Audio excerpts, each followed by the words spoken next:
Hello दोस्तों, कैसे हो आप सब लोग। उम्मीद करता हूँ कि आप सब लोग ठीक होंगे।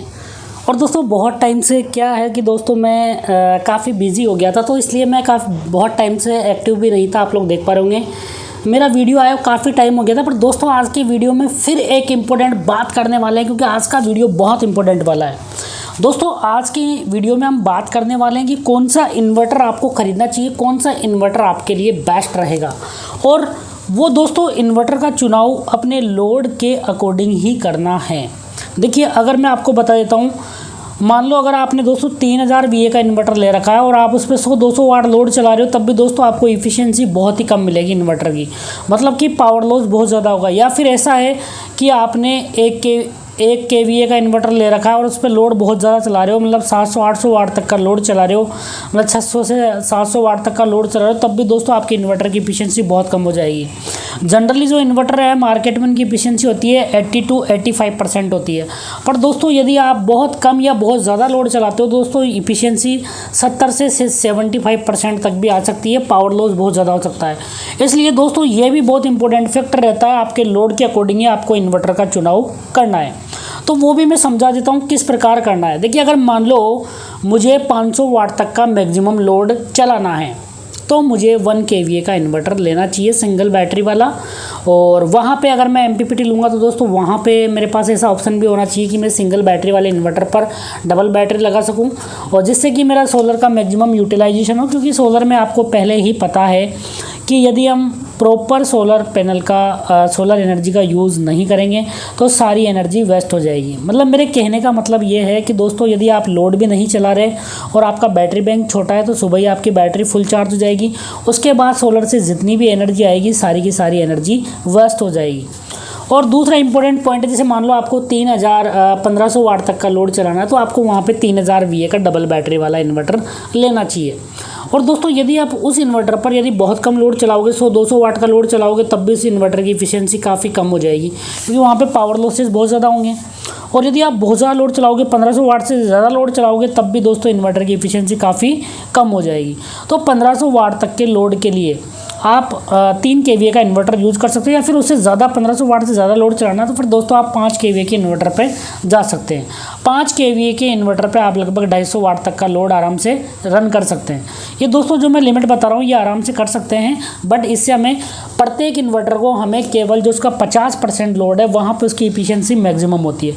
बहुत सारे एनालिसिस लोगों ने किए हैं, तो उनको भी मैंने समझा है, और मेरा खुद का भी एनालिसिस है कि किसी भी इन्वर्टर की जो 50% लोड कैपेसिटी होती है वहाँ पे उसकी एफिशिएंसी मैक्सिमम होती है।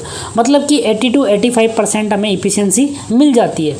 तो दोस्तों इस प्रकार हमें इन्वर्टर का चुनाव करना है। ना तो बहुत कम लोड है तो फिर 1 kVA में जाना है, या फिर मतलब टोटल VA की रेटिंग है उसका हाफ लोड वो चला सकता है मैक्सिमम। आप मान लो वैसे ज़्यादा चला सकता है, बट हम वहाँ तक मान के चल रहे हैं एक आइडियल लोड होता है। जैसे UTL गामा प्लस 1 kVA की बात करें तो 2.9 एम्पियर तक का लोड चला सकते हैं, जो कि लगभग 650 वाट के समथिंग लोड है। और तो आप उससे 500 वाट से ज़्यादा मत चलाइए, क्योंकि ज़्यादा लोड चलाओगे दोस्तों इन्वर्टर के MOSFET ये भी हीट होंगे, तो कंटिन्यूसली हम ज़्यादा लोड रन नहीं कर सकते हैं। ये सभी इन्वर्टर के लिए सच्चाई है दोस्तों, कोई कुछ भी माने उससे फ़र्क नहीं पड़ता है। और यदि आपके पास 3000 VA का इन्वर्टर है तो वहाँ पे 1500 वाट तक का लोड नॉर्मली हम मान सकते हैं। तो दोस्तों लोड के अकॉर्डिंग ही आपको इन्वर्टर का चुनाव करना है। दूसरी चीज़ है कि दोस्तों अगर आपको MPPT, अब इन्वर्टर का चुनाव तो हमने कर लिया, अब दोस्तों बात आती है दूसरी चीज़ सोलर चार्ज कंट्रोलर की। तो देखिए दोस्तों सोलर चार्ज कंट्रोलर अगर आप सिंगल बैटरी में ले रहे हो तो कम से कम उसकी VOC 55 वोल्ट 50 से 55 वोल्ट तक होनी चाहिए। जिससे क्या हो दोस्तों, जो मार्केट में जितने भी लेटेस्ट टेक्नोलॉजी के पैनल आ रहे हैं, जैसे अगर हम बात करें बाईफेशियल पैनल की VOC लगभग 50 वोल्ट के समथिंग आती है, और जो टॉपकॉन सोलर पैनल है उसकी VOC 52 से 53 वोल्ट तक आती है, मतलब 52 वोल्ट मान लो आप मैक्सिमम। तो कम से कम उन पैनल्स को तो सपोर्ट करें। ऐसा नहीं हो कि आपने इन्वर्टर ले लिया MPPT, उसके बाद जैसे ही आप पैनल लेते हो तो आपका इन्वर्टर हाई PV वोल्टेज दिखा रहा है, ऐसा भी नहीं होना चाहिए।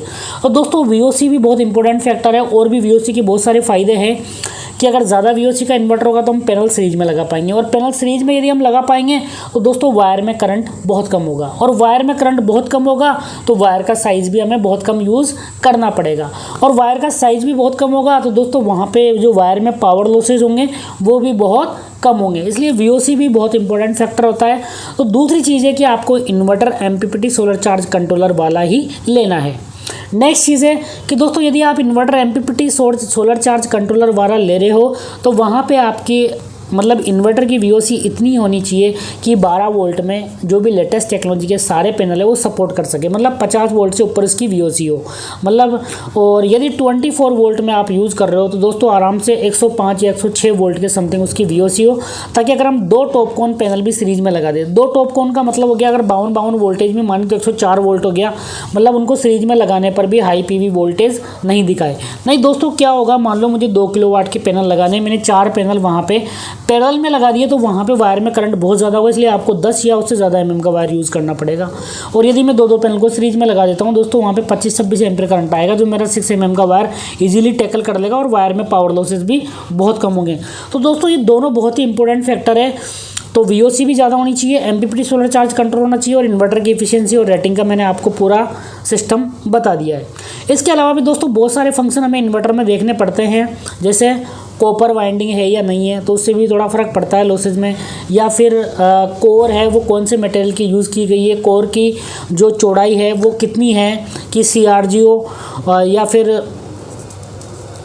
अमोर्फस तो कोई यूज़ नहीं करता, वैसे CRGO यूज़ करते हैं, cold rolled grain oriented steel, तो उससे कोर में लॉसेस भी काफ़ी कम होते हैं। नेक्स्ट चीज़ है कि दोस्तों अगर सोलर आपको मैक्सिमम यूज़ करना है तो आपके इन्वर्टर में सारे फंक्शन होने चाहिए। सोलर पहले सोलर से लोड चलाए, फिर ग्रिड से, फिर बैटरी से, या फिर सोलर से फिर ग्रिड से, सोलर से फिर बैटरी से, फिर ग्रिड से, ये सारे ऑप्शन आपके इन्वर्टर में होने चाहिए। और एक ये ऑप्शन भी हर इन्वर्टर में बहुत ज़रूरी है, ग्रिड चार्जिंग इनेबल और डिसेबल करने का ऑप्शन होना चाहिए, जिससे कि हम इजीली हमारी ग्रिड को कनेक्ट ग्रिड चार्जिंग को डिसेबल कर सके, जिससे कि हमारी लाइट का बिल कम हो सके।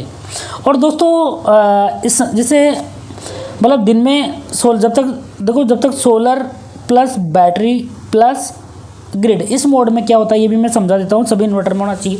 सबसे पहले जब तक सौर ऊर्जा रहेगी तब तक सोलर से लोड चलेगा, उसके बाद बैटरी पे लोड चलेगा। बैटरी पे कब तक चलेगा, बैटरी का वोल्टेज सेट कर दोगे, जब मैंने 12 वोल्ट सेट कर दिया तो जब तक हमारी बैटरी 12 वोल्ट पे नहीं पहुँच जाती तब तक बैटरी से लोड चलेगा, उसके बाद मेंस पे शिफ्ट हो जाता है। तो ये उन लोगों के लिए जो सिटी में रहते हैं, अपना बिल कम करना चाहते हैं। और तीसरा है सोलर, ग्रिड और बैटरी, ये मोड गाँव के लिए। सबसे पहले सोलर पैनल से लोड चलता है तो सोलर पैनल रहता है, उसके बाद शाम होते ही ग्रिड पे शिफ्ट हो जाता है, फिर रात को लाइट जाती है तो बैटरी से लोड चलता है, और सुबह वापस फिर सोलर पे शिफ्ट हो जाता है। ये मोड गाँव के लिए स्पेशली। और नेक्स्ट है कि दोस्तों बहुत सारे लोग स्मार्ट स्विच है या स्मार्ट प्लग है या टाइमर स्विच है, उनको भी आप घर पे यूज कर सकते हो। जैसे मान लो सुबह मैंने 6 बजे सेट कर दिया, सुबह 6 बजे मेरी ग्रिड कट हो जाएगी और शाम को 10 बजे तक मेरी ग्रिड कट रहेगी, उसके बाद फिर मेंस पे लोड चला जाएगा। तो इस प्रकार भी हम बैटरी को फुली डिस्चार्ज कर सकते हैं रेगुलर, मतलब तो फिर दिन भर वो चार्ज होएगी बैटरी, तो हमारे सोलर का मैक्सिमम यूटिलाइजेशन हो पाएगा। नेक्स्ट पॉइंट है कि आपको बैटरी बैंक ऐसा इन्वर्टर होना चाहिए जिसमें grid solar charging current set करने का ऑप्शन हो, ताकि हम सिंगल बैटरी की जगह 2 बैटरी भी लगा पाएँ, और हमारी जो बैटरीज बैंक है उसका हम चार्जिंग करंट खुद के अनुसार सेट कर सकें। और दोस्तों ये मस्ट डिज़ायर प्रॉपर्टी है जो कि एक सोलर इन्वर्टर खरीद रहे हो तो उसमें होनी चाहिए। Thank you so much. और ऐसे नए वीडियो आप लोगों को हमारे चैनल पर मिलते रहेंगे दोस्तों, ऐसे ही नॉलेजफुल वीडियो मैं आप लोगों के लिए लाता रहता हूँ। Thank you so much video में बने रहने के लिए। और दोस्तों ऐसे ही आप लोग सपोर्ट और प्यार दिखाए रखना, ऐसे ही हमारे वीडियो आगे आते रहेंगे, क्योंकि दोस्तों कभी कभी क्या होता है कि मुझे भी कभी कभी लाइफ में कुछ काम पड़ जाता है दोस्तों, कुछ ऐसा फेज आता है कि तब मैं टाइम नहीं दे पाता।